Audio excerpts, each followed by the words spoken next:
Hi everyone, मैं प्रिया और अपने चैनल पर आप सभी का स्वागत करती हूँ। तो देखिए, हम इस वीडियो के माध्यम से आज श्रीमद् भागवत गीता का 17वां अध्याय श्रद्धा त्रय विभाग योग जानेंगे, है ना। हमारे श्री कृष्ण और अर्जुन जी का संवाद चल रहा है, जिसमें भगवान श्री कृष्ण हमारे अर्जुन जी को शास्त्र विधि हर चीज़ उनके साथ शेयर कर रहे हैं। चलिए, अर्जुन बोले, हे कृष्ण, जो शास्त्र विधि छोड़कर श्रद्धा युक्त होकर पूजा करते हैं, उनकी स्थिति कैसी होती है, सात्विक, राजसी या तामसी। तो हमारे भगवान श्री कृष्ण बोले कि मनुष्यों की वह शास्त्रीय संस्कारों से रहित केवल स्वभाव से उत्पन्न श्रद्धा सात्विकी और राजसी तथा मानसी, ऐसे तीनों प्रकार की ही होती है। उसको तो मुझसे सुन। हे भारत, सभी मनुष्यों को श्रद्धा उनके अंतःकरण के अनुरूप होती है। यह पुरुष श्रद्धामय है, इसलिए जो पुरुष जैसी श्रद्धा वाला है वह स्वयं ही वही है। सात्विक पुरुष देवों को पूजते हैं, राजस पुरुष यक्ष और राक्षसों को, तथा अन्य जो तामस मनुष्य है वो प्रेत और भूत गणों को पूजते हैं। जो मनुष्य शास्त्र विधि से रहित केवल मन कल्पित घोर तप को तपते हैं तथा दंभ और अहंकार से युक्त तथा कामना, आसक्ति और बल के अभिमान से युक्त है, जो शरीर रूप से स्थित भूत समुदाय को और अंतःकरण में स्थित मुझ परमात्मा को क्रश करने वाले हैं, उन अज्ञानियों को तू आसुर स्वभाव वाला जान। भोजन भी सबको अपनी अपनी प्रकृति के अनुसार 3 प्रकार का प्रिय होता है, और वैसे ही यज्ञ, तप, दान भी 3 प्रकार के होते हैं। उनके इस पृथक पृथक भेद को तू मुझसे सुन। आयु, बुद्धि, बल, आरोग्य, सुख और प्रीति को बढ़ाने वाले, रसयुक्त, चिकने और स्थिर रहने वाले तथा स्वभाव से ही मन को प्रिय ऐसे आहार अर्थात भोजन करने के पदार्थ सात्विक पुरुष को प्रिय होते हैं।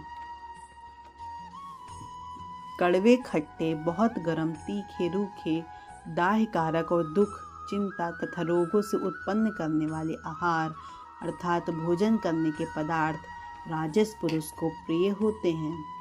जो भोजन अधपका, रस रहित, दुर्गंध युक्त, बासी और उच्छिष्ट है, जो अपवित्र भी है, वह भोजन तामस पुरुष को प्रिय होता है। जो शास्त्र विधि से नियत यज्ञ करना ही कर्तव्य है, इस प्रकार मन को समाधान करके फल न चाहने वाले पुरुषों द्वारा किया जाता है, वह सात्विक है। परंतु हे अर्जुन, केवल दम्भ आचरण के लिए तथा फल को भी दृष्टि में रखकर जो यज्ञ किया जाता है, उस यज्ञ को तू राजस जान।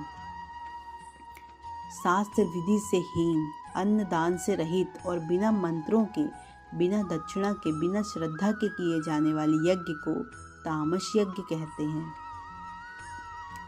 देवता, ब्राह्मण, गुरु और ज्ञानी जनों का पूजन पवित्रता, सरलता, ब्रह्मचर्य और अहिंसा, शरीर संबंधी तप कहा जाता है।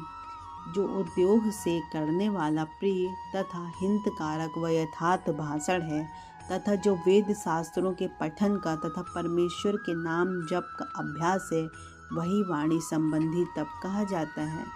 मन की प्रसन्नता, शांत भाव, भगवत चिंतन करने का स्वभाव, मन का निग्रह और अंतःकरण के भावों को भली भांति पवित्रता, इस प्रकार यह मन संबंधी तप कहा जाता है।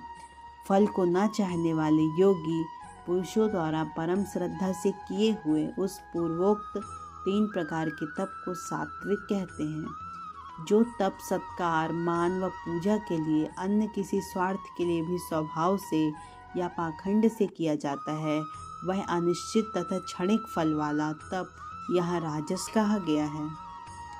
जो तप मूढ़ता पूर्वक हठ से मन, वाणी और शरीर की पीड़ा के सहित तथा दूसरे का अनिष्ट करने के लिए किया जाता है, वह तप तामस कहा जाता है।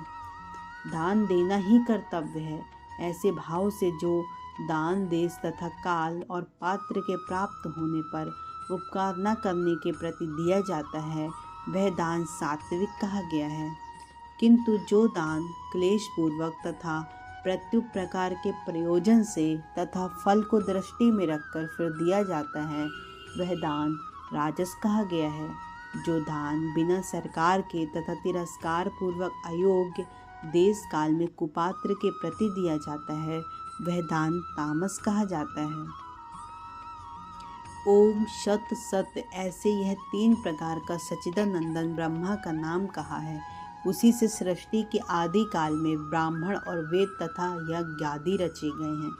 इसलिए वेद मंत्रों का उच्चारण करने वाले श्रेष्ठ पुरुषों की शास्त्र विधि से नियत यज्ञ, दान और तप रूप क्रियाएं सदा ओम इस परमात्मा के नाम को उच्चारण करके ही आरंभ होती हैं। तत् अर्थात तत् नाम से कहे जाने वाले परमात्मा का ही यह सब है। इस भाव से फल को न चाह कर नाना प्रकार के यज्ञ, तप रूप क्रियाएं तथा दान रूप क्रियाएं कल्याण की इच्छा वाले पुरुषों द्वारा की जाती हैं। सत्य, इस प्रकार यह परमात्मा का नाम सत्य भाव में और श्रेष्ठ भाव में प्रयोग किया जाता है तथा हे पार्थ, उत्तम कर्म में भी सत्य शब्द का प्रयोग किया जाता है तथा यज्ञ, तप और दान में जो स्थिति है वह भी सत्य इस प्रकार कही जाती है और उस परमात्मा के लिए किया हुआ कर्म निश्चय पूर्वक सत्य ऐसे ही कहा जाता है। हे अर्जुन, बिना श्रद्धा के किया हुआ हवन, दिया हुआ दान, तपा हुआ तप और जो कुछ भी किया हुआ शुभ कर्म है वह समस्त असत इस प्रकार कहा जाता है।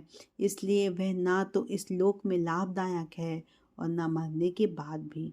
इस प्रकार उपनिषद ब्रह्म विद्या योग शास्त्र रूप श्रीमद् भागवत गीता के श्री कृष्ण अर्जुन संवाद में श्रद्धात्रय विभोग योग नामक 17वां अध्याय हमने इस वीडियो के माध्यम से संपूर्ण किया। आई होप आपको बहुत पसंद आया होगा, तो ज़्यादा से ज़्यादा लोगों तक शेयर करें और हमारे चैनल को सब्सक्राइब भी करें। Thank you. जय श्री कृष्ण, जय श्री राधे।